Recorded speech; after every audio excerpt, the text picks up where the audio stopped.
Okay, so in the previous video, we wrote down, well, we actually wrote it down in terms of the number n. If we had written it down in terms of frequency, we would have the energy density as a term that looks like, or that's proportional to this quantity. H bar omega over kT minus 1. And then we integrated, we integrated over n, because then we wrote it in terms of n. But if we integrate over frequency, then we get the total energy. So this function, so if we look at this function, it actually has, let's plot this function. So let's say this is this intensity, this is proportional to the intensity and frequency, and at very high values of frequency, the exponential term dominates, and so it goes down to 0. And at very low frequencies, this is going towards 0. So we have e to the 0 is 1. This is 1 minus 1.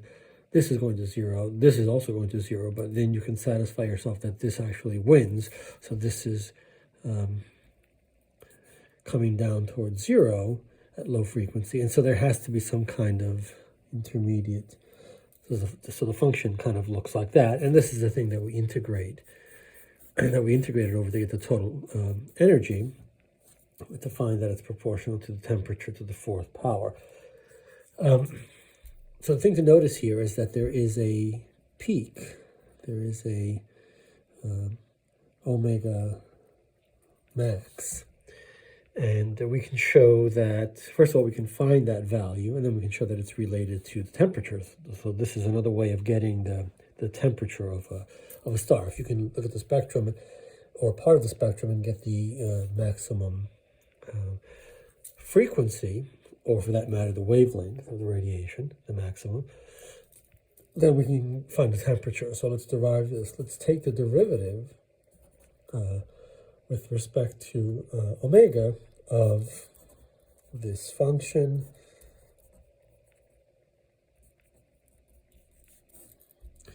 and set it equal to 0.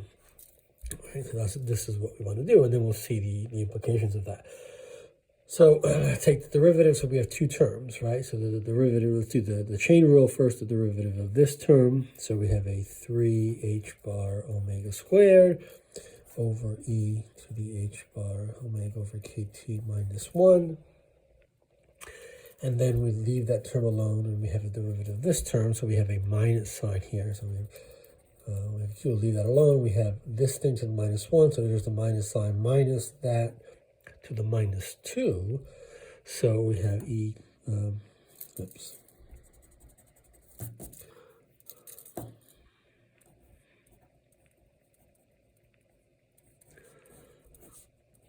And then we take the derivative of this term, and so we get an h bar over kt, e to the h bar omega over kt, and this gets set to 0.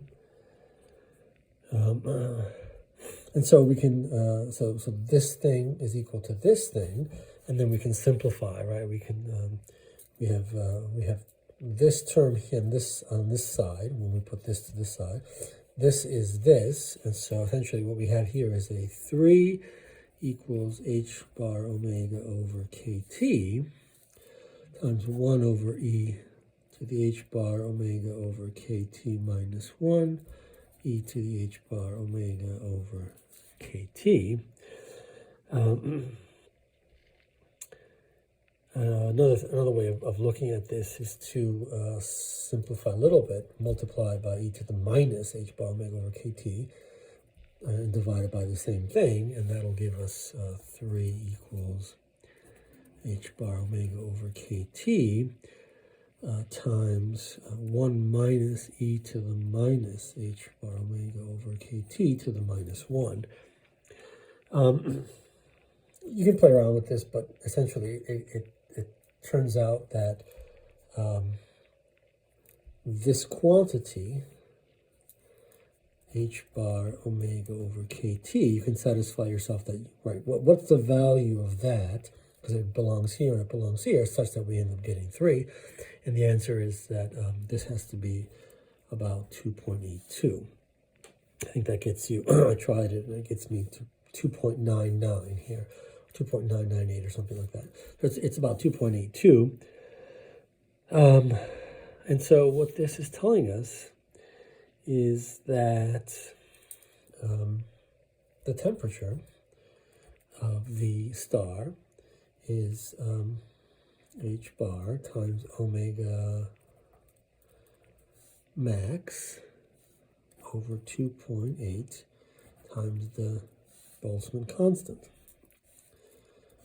Right, and so hotter stars have a larger peak frequency.